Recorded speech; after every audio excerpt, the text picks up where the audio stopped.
So the reason we started this business is not because we wanted to make money. As an engineer, you want to solve problems. And one of the most painful problems for me in my personal life was filling out application forms. My wisdom teeth came out, and I had to fill out forms for the dentist, for the orthodontist, for the medical aid pre-approval, for the hospital admissions, and chilling on the bed, going in, and the anesthetist is like, no drugs if you don't fill this out. And then there's that thing, if you work at a bank, you've got bank med, you have to claim even if you're on comprehensive, and they still don't pay out, so I had to fill out ad med insurance. And this whole time I was just getting really frustrated, and I was thinking, damn, there must be a way that if I'm going to give you the stuff and fill out the form, I type it out somewhere once, and then I tap a button, and magic. I mean, I'm a digital native, I am one of those millennials, I'm 27, and there must be a way to do this. And then there's this other concept which really frustrates me as an individual. I worked at Standard Bank and my account kept getting frozen for FICA compliance. I was like, but you know who I am, I'm your employee, you pay me money. And it was just really annoying. But again, as a millennial, I don't own property yet, so I don't have a utility bill in my name. So I've got to be a burden on family members or my landlord, and every 3 months I've got to take them with me to the police station, fill out documents and sign an affidavit. And Tengu just stamps it, doesn't matter what it says.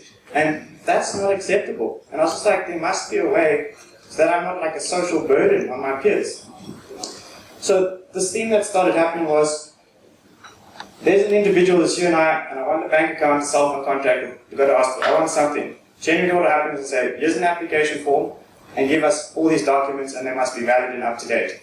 And I want to say, well, those things are easy to get, I can put them in Dropbox, but can't I tap a button and done? And that's what we set out to solve.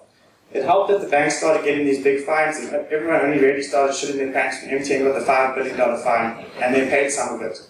And that's, again, we're kind of in the direction. I was like, application forms and loyalty cards, can't it just be one? I was like, you're only going to monetize this if you actually look at the regulatory component and you say, how do you do validation and verification of those documents? So, again, people always say, oh, there's this problem, but why now? So, socially, people are frustrated. Why can't I do it in a digital world? There's the regulation component to it, and digitally, smartphones are ubiquitous, and companies like Tesla and Richard Branson and the likes, and Facebook and Google are going to be beaming free internet from the skies. And as Clive said, you'll get a cell phone with your cereal. And that might sound like a joke now, but if you look at it, you used to pay $200 for a SIM card, and then the telcos decided it's cheaper to give it to you for free, because if you don't have the SIM card, you're not going to spend voice and data. So this is what we set out to solve, that there would be a QR code somewhere where you get a push notification app, and if somebody wanted you to onboard, you would tap a button and it would be done.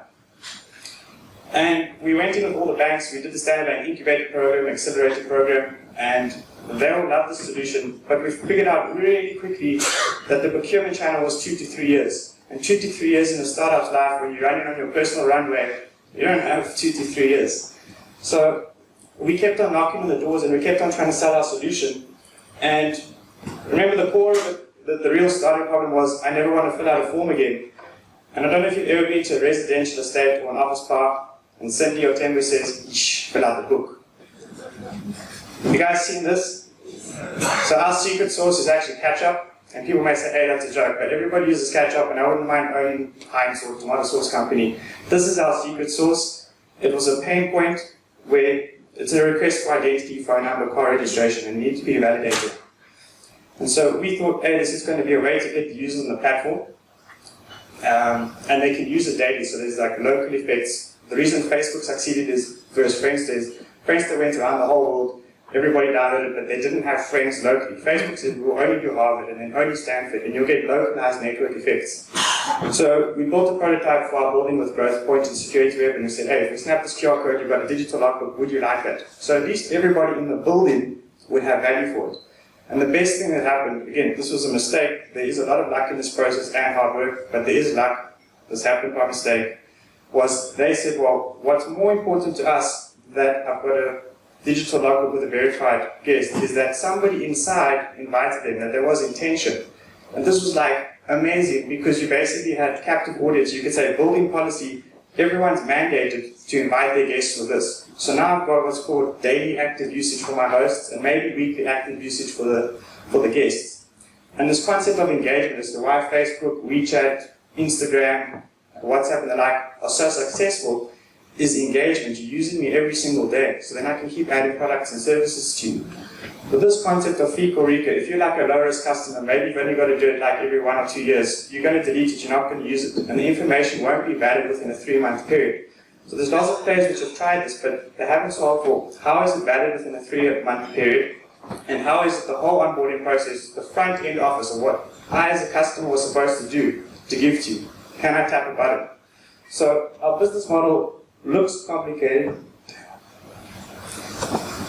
This is like, I'm a CEO of a tech company, but I can't even work a coffee machine when I go to the client visits. But I'm not the CTO. Fortunately, we have competence there. So this next slide, look just at this part. So it's a platform play. It's like an Uber or an Airbnb, where we've got identity producers, which is everyone in this room and your families. And then you've got identity consumers, which is the banks, telcos, insurance companies, and even the security desk asking you to fill out a form. And all we're doing is we're in exchange, it's POPI compliant, we actually enforce POPI. If somebody's asking for your information and you are going to give it to them, we let you tap a button and it's all done. But how do I get all the service providers on the one side, how do I get all the customers on the other side? So our visitor management platform is actually our first customer, where the guests are the identity producers and the hosts are the identity consumers. And so people using this every day in office parks and residential estates, I can then say, well, I only need email, cell phone number, and a form of identity to use this. You use it for 2 or 3 weeks, and I say, hey, if you add a proof of residence or utility bill, now you can feek on the couch at home for the banks, and you can self-RECA for the telcos. And then you can slowly add on all the information, but only when you need it. Next, please. So the market size is pretty big. In South Africa, I say there's 35 million addressable people, where 10 million are probably the people like you in the room. If you own your house, you're good to go. The utility bill's in your name. You get a monthly invoice emailed to you. But these 25 million people would be your spouses or your children, which want cell phones and things, and you've got to go to the police station, or maybe you've got like a commissioner of oath in your office, and you've got to do this work on a regular basis. Now, one of our competitive advantages, not the main one, is that I can send you a Facebook relationship request within the app to say, you're my dad or you're my landlord. Can I use your utility bill, your identity, for my FICA transactions? And then every 3 months you get a push notification in the app and it just says, is this still the relationship status? Yes. So it's the same as if I took you with me to F&B and we signed a cohabitation agreement, but it's in the app. And the massive significance is these 25 million people in South Africa are the digital millennials. These are all of the students, these are all the people going into the workforce, and at the moment it's difficult for them. Globally, 5 billion people today have a mobile phone and a bank account. Facebook's expected to have 6 billion users by 2020, and I say, well, if Facebook's growing for 6 billion users, why the hell am I not growing for 6 billion users? The easiest markets to conserve, it's all free for the end user. We monetize on the service provider which wants to acquire a new customer. The easiest customers to consider, like a parallel, is Experian and TransUnion. They sell credit reports. Last year, TransUnion made $1.7 billion selling credit reports at like 10 Rand each. Experian made $4.6 billion. Now the significance of this is they sell their report for 10 Rand each. And they can't sell their credit report unless the customer has been onboarded. So we go give all those documents, and then Terry starts typing it in on the computer, and they query the shit around, and then eventually they send something off to an Experian or TransUnion, and then they come through, and then they will approve or deny the transaction. What we're doing is we say, I tap a button, I'm approved or denied on the spot. But I could even be approved or denied on my couch at home, so I don't have social rejection and all my time wasted. So we were fortunate, we partnered up with the Experian guys. They liked the stuff, they sent it to the UK office, and then we ended up in San Francisco in December. And I've purposely been hiding from Growth Tech and Kalon Ventures because your business gets started with your own money first, and then it's friends, families, and fools. And friends, families, and fools overvalue because they love you, and it drives up the valuation of your business. And Kalon's checkbook size is small. In a Series A in the States is $10 million for one investment. They've got less than $10 million for all their investments. So there's the ego thing where I have to manage my existing shareholders. So I'm in the States, I'm in Europe, and people are willing to give you more money. So I'm like, well, I'm not going to go there. But I go all the while in the world. I'm chilling in Amsterdam on the discovery trip with Thomas. Thomas takes money from Kalon. I said, Thomas and I shared a hotel room on the discovery trip. I said, Thomas, you're not a retard. Why the hell did you take money from Clive? Like, your business is doing fucking amazing. And I just said, fucking, you asked me not to say, Thomas's business is doing incredible. And I said, Thomas, like, what the hell? Like, why did you take money from Clive? And he said, well, actually, they put revenue on our books. They did traction before we did anything. So he said, well, net, like, the valuation is lower than the market will offer, but the impact and the engagement. So, like, and what will happen now is, if I come aboard, all of my peers will be like, Luke, why the hell did you go there? So I see the future of Kalon Ventures as being Sequoia Capital, where you only get your investments from your investee companies. So why I went in this roundabout story, and give me 2 more minutes of my time, is I'm inexperienced with the venture capital arm, where they're going to make the investment, and they say, well, listen, we're in, but we need an internationally recognized VC on board first, so we know that if shit hits the fan, like, you'll be babysat. And then I'm like, okay, well, who do you know? He's like, well, Coke. And I was like, Clive. And I was like, do you know Clive? And he says, no, but I know of him. And if he's in, I'm in. And I'm like, holy shit. So he adds him on LinkedIn on the spot as like a joke. And bam, a second later, Clive accepts. And he's like, this guy doesn't have a life. And the point is, that response. And then I was like, well, actually, we were talking about a term sheet before I got you. And so the experience is like, well, we will only be there if these guys are on board with somebody of a similar caliber. Experian makes $4.7 billion in revenue a year, selling a report at 10 Rand each. Our report is $100 plus, so we could make $50 billion a year by doing some clever things in the next couple of months and selling off to Experian. So that's one of our exit strategies. Cool, so our growth strategy, we started with tap a button on board for everything, MTN, Standard Bank, like, you've got to respect the corporate process and the immune system. It's going to be 2-3 years play. We built up the visitor management system. Oh, by the way, we're live with Standard Bank doing remote fee curve for their frozen account base, and we're live with visitor management for Investic. You can come to 61 Catherine Street, have a cup of coffee, snap the QR code on the way in, on the way out, the rooms will open for you. And this is cool because the procurement process on this side is only 1 month, and it only costs like $15,000, so it just goes straight through procurement. Whereas this is hundreds of millions like a year, and so it's enhanced due diligence. But because we're charging money for this, money is a friction point because you've got to go through procurement, so it's not fast enough. So we've built what we call pre-populate. You think if you go online and you're booking a flight on Kulula, think Google autofill. But in real life, you've got 5 identities that you don't want to tell people about. It's your personal identity, it's your professional identity, it's your business identity, it's your social identity. And if you're looking at pornography, you have an anonymous identity. So when this pops up online, it's like Google autofill, and you say, who am I today? I'm social or I'm business, and then it will pre-populate that stuff. We're not going to charge money for that. That's just going to be, how do we get all the users on the platform? But again, if we want this platform to be successful, we've got to pay our staff some money, right? And so Facebook says we don't make services to make money. We make a lot of money so we can make better services for people. So we have to monetize it somehow, and we monetize it with the banks and the telcos and with the property guys. We white labeling with partners. There's EOH, difficult in the reputational thing. There's Experian, there's TransUnion, and there's Accenture. All of them are vying to sell white labeling KYC as a service because it's the next thing of their credit report. And they already got the distribution channels. Traction. Okay, so we won't bore you with A, we registered the company, we found a logo.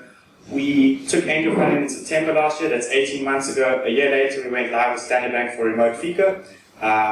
We are live with Investic Property for our building management solution. It's also at the Brol headquarters, which manages 2,000 buildings around the country. We did win some awards, top of the Standard Bank Incubator Program, MTN App of the Year Awards, the Accenture Innovation Index Awards. And then I spoke to William after, I said, William, why did we really win this award? And he said, Luke, the banks and telcos have mandated us, they've got budget, to solve for KYC as a service. We don't have a solution, like, that's why you won. We want to integrate you. So, out of interest, another massive thing is people saying, are the laws possible to do this? And we went very far with Vodacom last year and they said, cool, we'll give you a 5,000 sample size, but provided we have a legal opinion to say that you can sell Freaka from home. Will this pass type of thing. That opinion came out a week or so ago. This is our partnership agreement with, it's a teaming agreement with Accenture. I haven't slept at all this week. I won't sleep until Wednesday when we submit the RFP, the transactions. There will be 500,000 self-Freakas a month. And then, very interesting, while I was sitting on the floor, this says accenture.business.intermediary@accenture.com. required request to complete business intermediary thing. So you can check that out. What that means is Accenture will be selling our services to all of their customers. Specifically, that message is to sell our visitor management solution to 11 of Standard Bank's buildings. So we're going to ride that Big Brother play as hard as we can, and potentially having Kalon on board, he understands the inner workings and how can we make Accenture benefit the most from this partnership, because they've got like 400,000 staff that they need to deploy. So we've told you what we've done, and that's happened, and that's the past. We always say, like, what's happened now? This is the very beginning. What are we going to do next? That's going to count.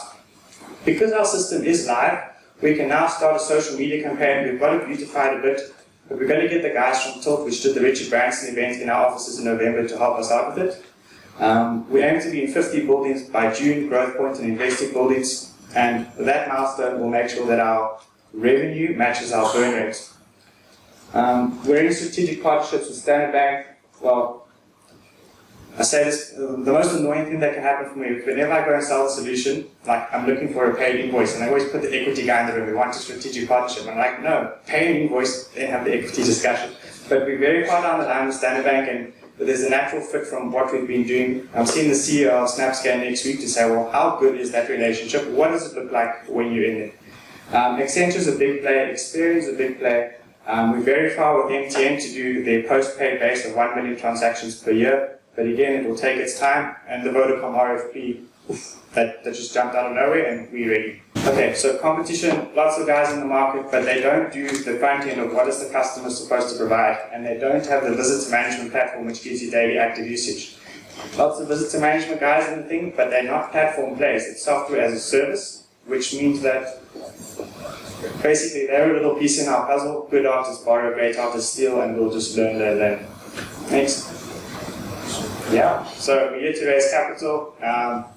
We like the Kalon guys. They're giving us a term sheet next week, and provided everything is fair, all of you may have the upside to be invested in our business. But please go to the App Store, download our app, and give us some positive criticism. How can we make it better for you? Thank you.